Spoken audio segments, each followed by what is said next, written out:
was sick for a while there. I'm feeling better, so some of it's allergies, but you know, 'tis the season. So what I thought I'd do for tonight's video is I watched 10 movies for the spooky season. I figured I'd just go through the 10 movies I watched. I'm gonna put them in order of whether I like them or not. And whatever I can remember about it, or it's not gonna be like a professional movie review. Just kind of like me chatting with you about the movie. I had 8 movies done, and then this weekend I watched 2 more, so 10 movies.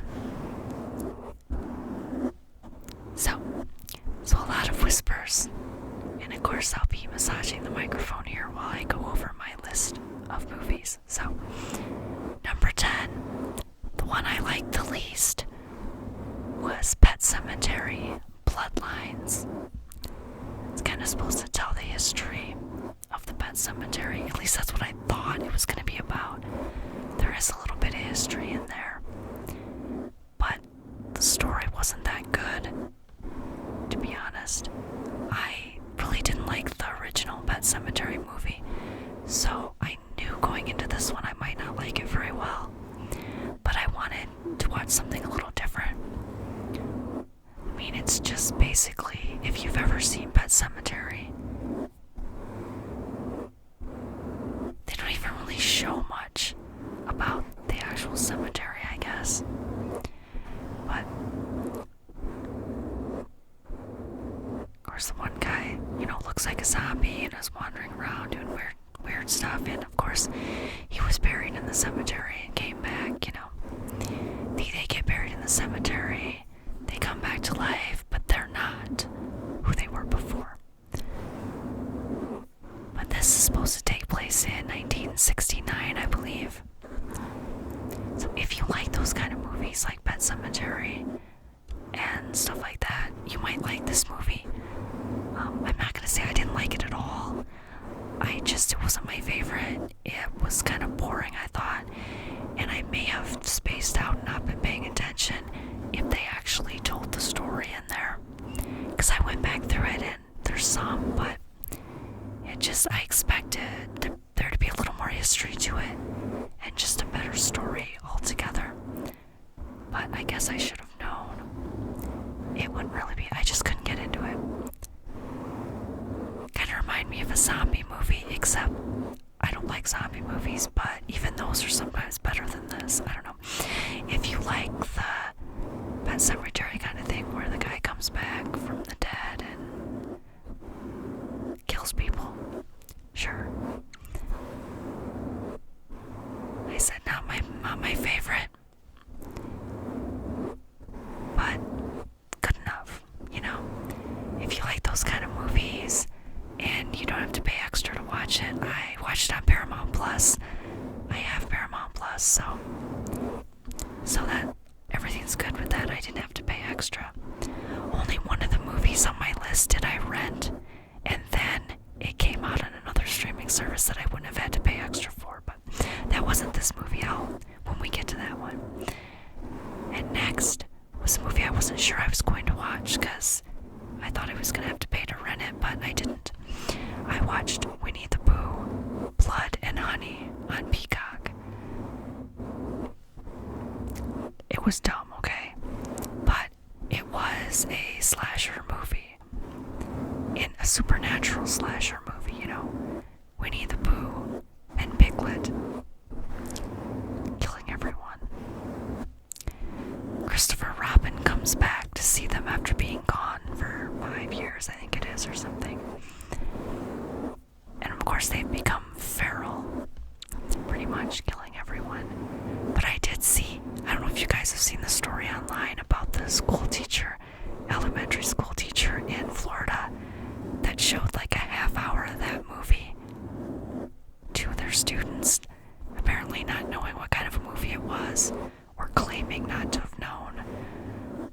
They played for almost a half hour, they said. Let me tell you, the first 5 minutes of the movie, they've told you enough about it to know it's not for children. If you don't like slasher movies or stuff like that, what got me is, okay, it's what you expect because the special effects are awful. Awful. But it looks almost like a low-budget horror movie from 20 years ago. But still, you get these, I think they were college students, I'm not sure. They were just young women staying in a cabin out by the woods, getting killed by Winnie the Pooh and Piglet. I mean, so your standard college girls all alone. Something evil comes to kill them. So, there's basically not much to it besides that. The Pooh and Piglet costumes look ridiculous. The Pooh mask, I mean, you can't expect a movie like this to be realistic, I'm aware of that, but it just looked like a Halloween mask. It just looked like a couple of crazy dudes wearing Halloween masks and killing people. So, if you can get past the horrible special effects and the fact that this is supposed to be Winnie the Pooh gone psychotic or something and killing people, you might enjoy this movie. I'm not gonna say I didn't enjoy it.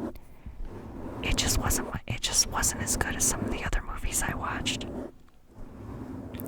So, but if you have Peacock and you can watch it without paying extra, it might be a fun watch if you like those kind of movies, but I wouldn't pay extra to see it.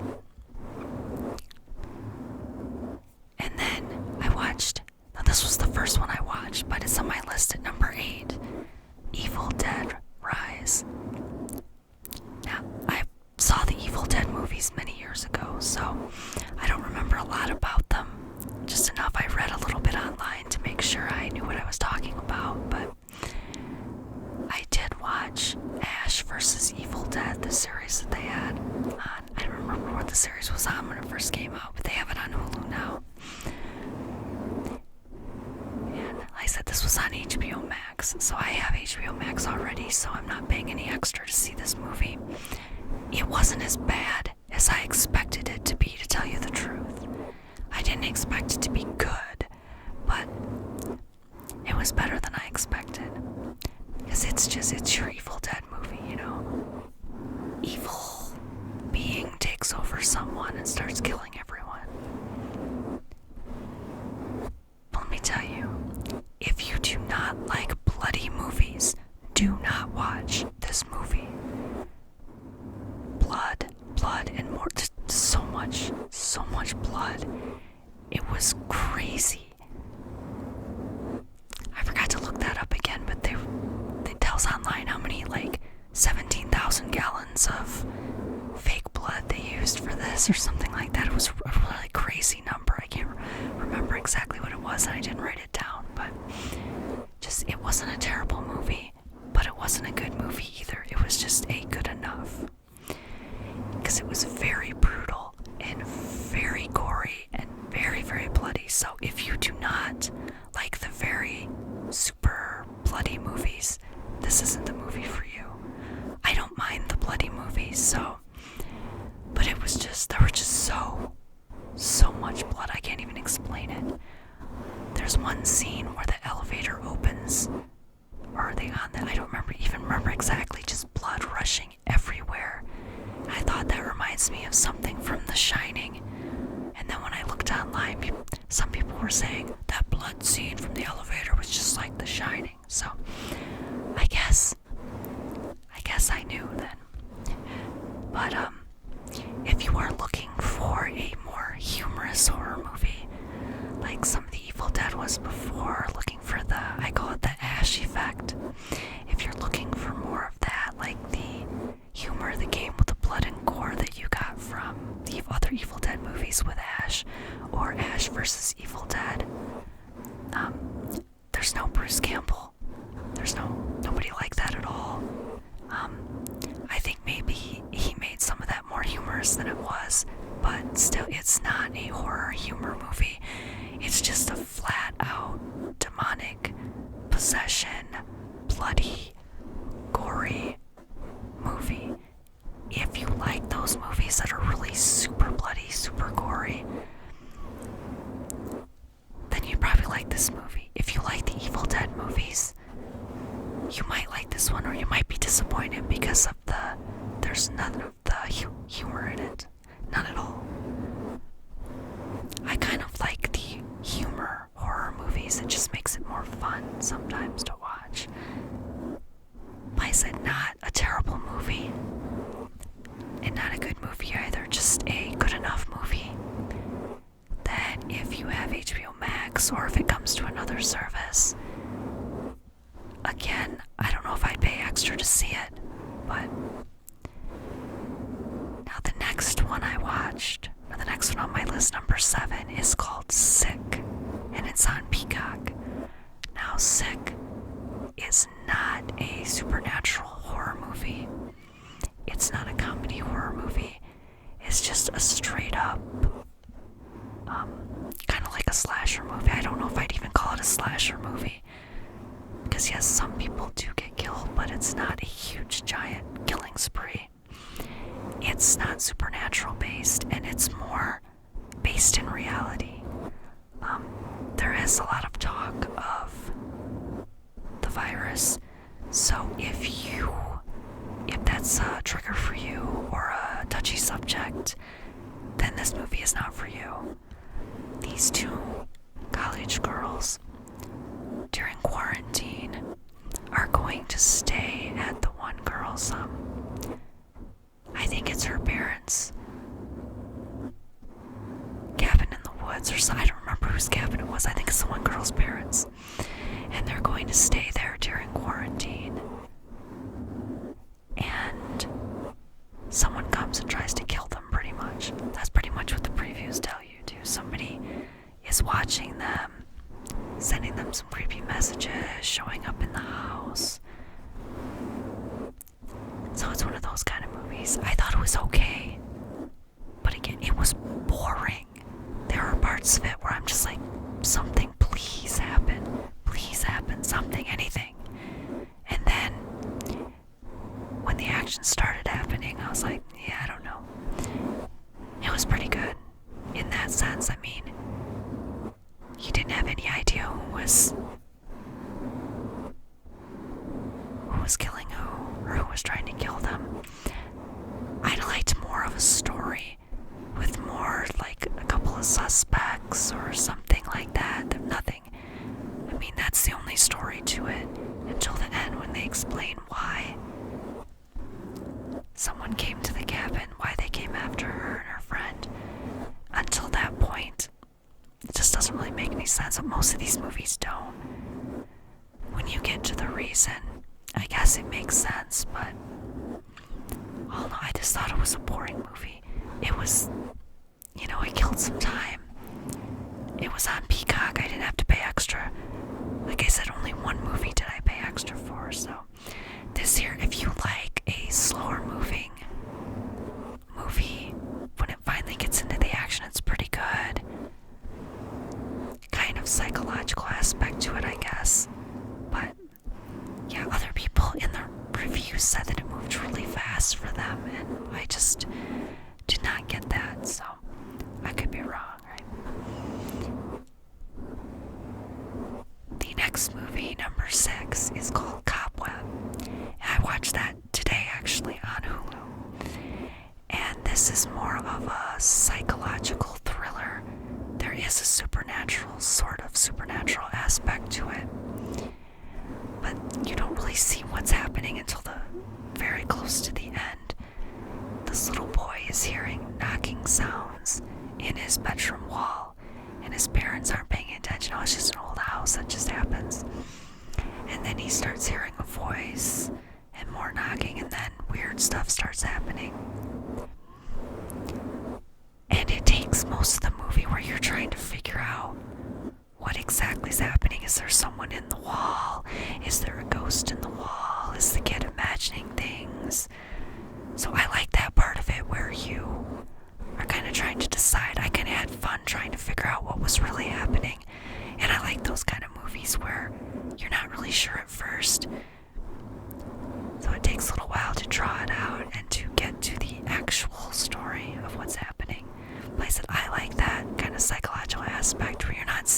much.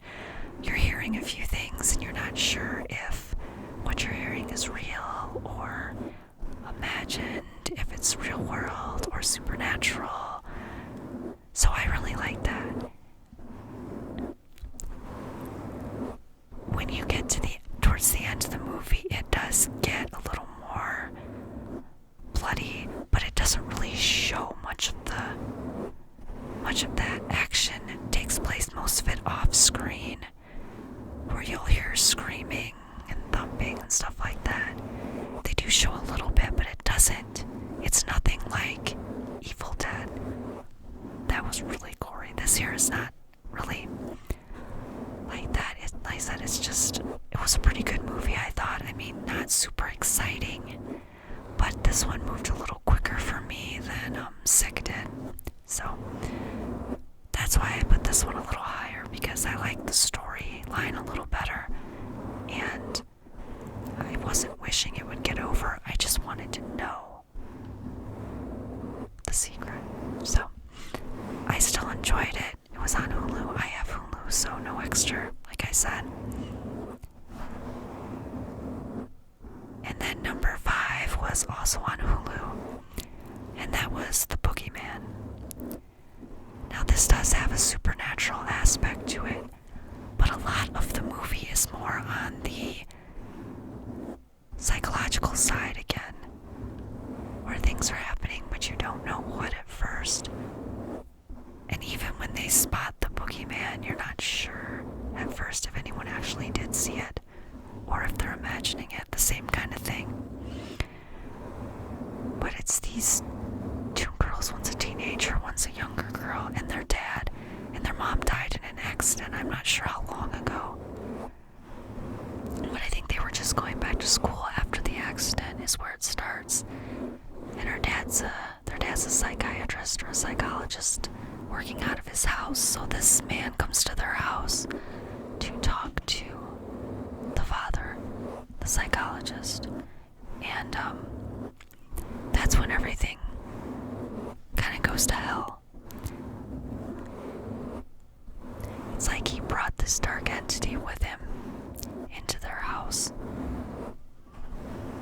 So then it's pretty much the teenage girl trying to figure out what's going on, because, the fathers in these movies just don't get it, right? No one ever believes the kids when they're like, I saw something, or I heard something, or something happened. So there's a lot about dealing with the death of their mother too. So it makes it a little more interesting. Now my heat just came on, but I'm gonna keep going with this video. I have a little sound booth built around my microphone, so we're gonna see if that helps any. So I hope that helps some of it. I have to move my sheet of paper here. Okay. Oh yes, and number 4, the latest Scream movie, which I did watch on Paramount Plus. Now, if you like the Scream movies, the franchise, you will like this. It's still in the franchise. There's some old characters on there, and then the one, if you watch the Scream from last year, it's pretty much the same people that were on that one. And it was pretty good. I mean, I like the Scream movies, and it fits right in there. I like the aspect where you don't know for sure who the killer is. They don't tell you right away, which I appreciate. I like to try to figure it out. They do find a building filled with memorabilia from, of course they call it the Stab movies, because that's what it's called in their movie, and it's got the girl from the last movie who, Billy Loomis, the original Scream killer, was her biological father. So that does play into the movie. At least towards the end of it, it does. It wasn't quite what I expected, but I really did enjoy it. I think it moved pretty quick, and it was just an overall good movie. Like I said, if you like the Scream movies, if you like that franchise, you should really enjoy this. I mean, it's your standard slasher Scream movie. know who's behind the mask until the unmasking towards the end. I had my suspicions, but I wasn't entirely correct, so I was happy with that. And I was happy with the ending. I mean, sure, they leave it open for more sequels. I mean, they have to leave it open just in case, but I said I enjoyed that one. Good movie. Not a lot to say about it because it's a Scream movie. I mean, that's really all you need to know, right? Yeah, with these franchises like this, it's like you don't really need to explain too much because it's all the same. Well, not exactly the same, that's what I like about it, but number 3, I'm gonna laugh trying to say this, I know I am. Slaughterhouse. Slaughterhouse, as in sloth, but Slaughterhouse.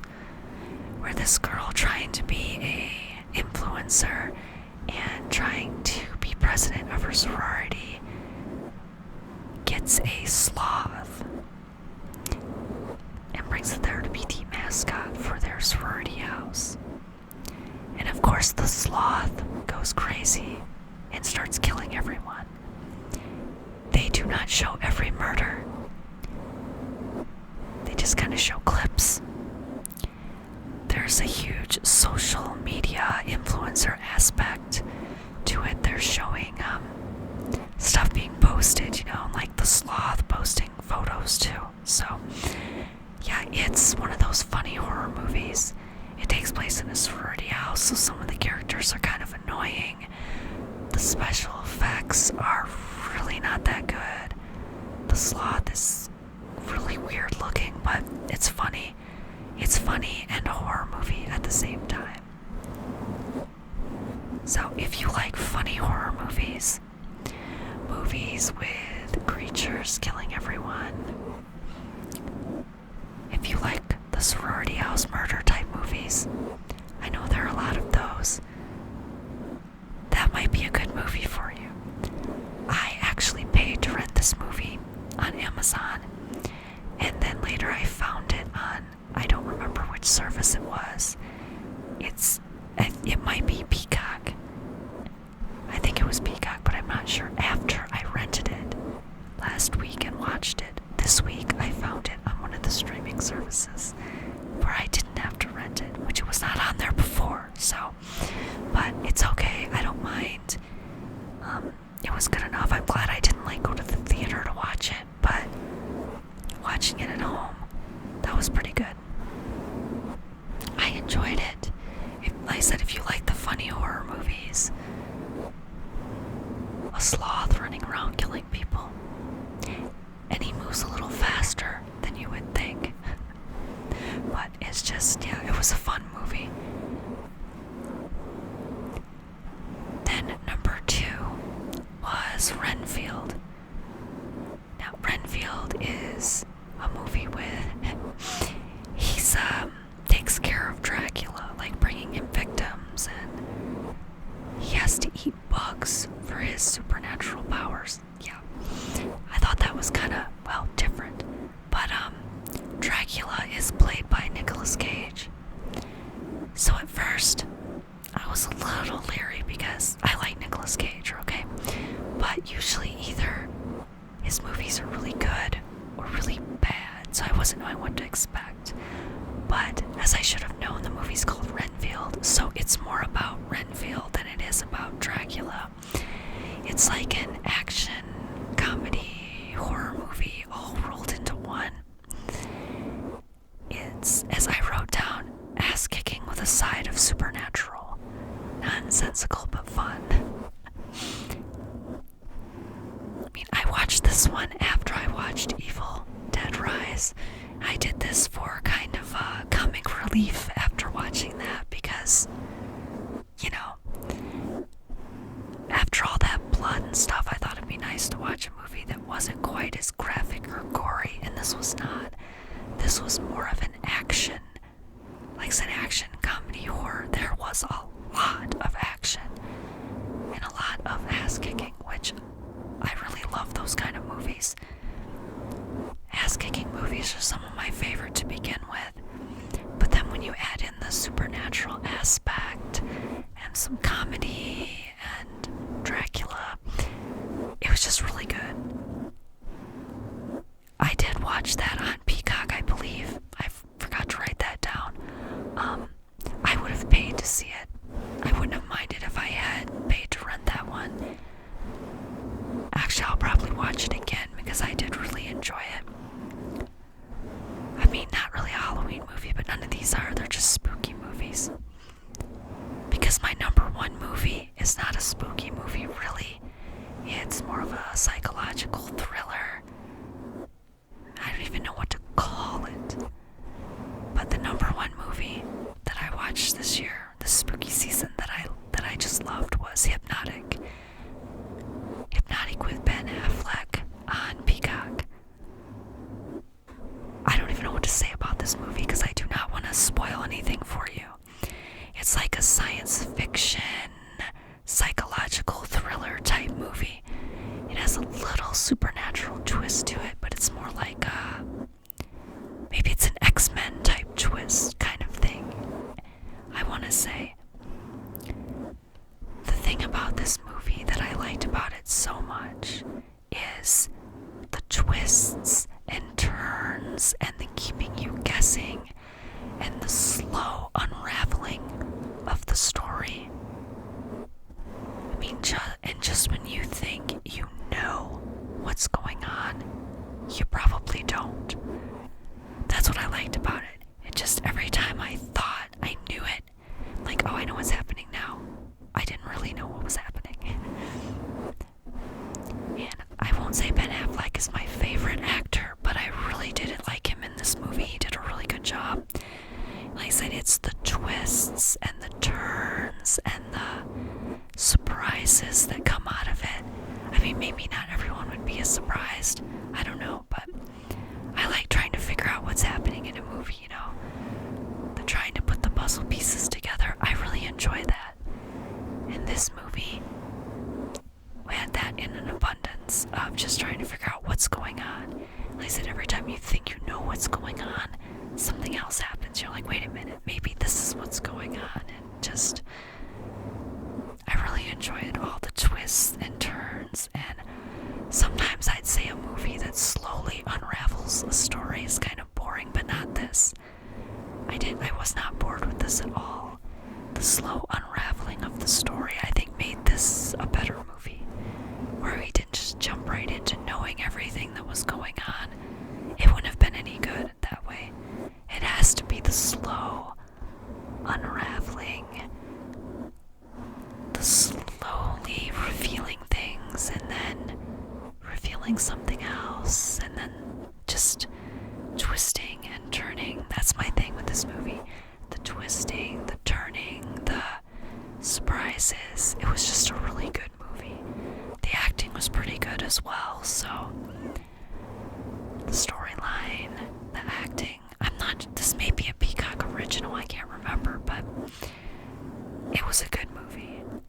If you like those kind of movies, psychological thriller kind of thing, with a science fiction to it, and a twisting, turning, unraveling story, then you might like this movie. If you like Ben Affleck, also good movie. Just this is a movie that I really enjoyed. I know it's not necessarily a spooky movie, but when I was looking for spooky movies, Peacock advertised this to me and I thought, I really want to watch this, so I did. So, those are the 10 movies that I watched for spooky season. Now, there's none of them that I would say don't watch at all.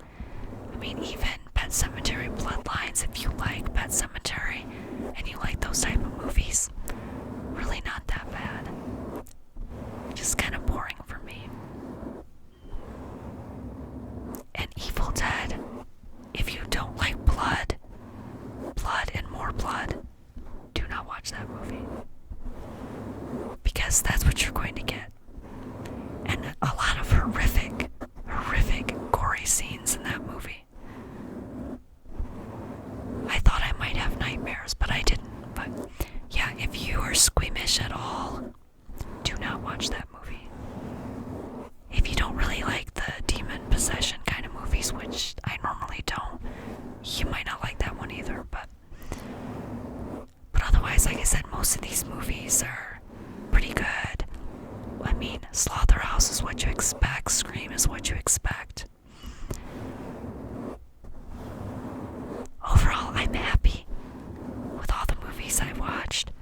I'm not even sad that I watched any of them, so at least I did enjoy enough of it that none of the movies were a waste, especially because I got to talk about them. So if there's any newer spooky horror thriller movies you think I should watch, just let me know. I'm always up for suggestions. So thank you for joining me for this video. If you liked it, give it a thumbs up. Leave me a comment. Subscribe if you haven't already. Again, I'm sorry for the delay in getting back with you, but I am back now. So thank you for joining me for this video.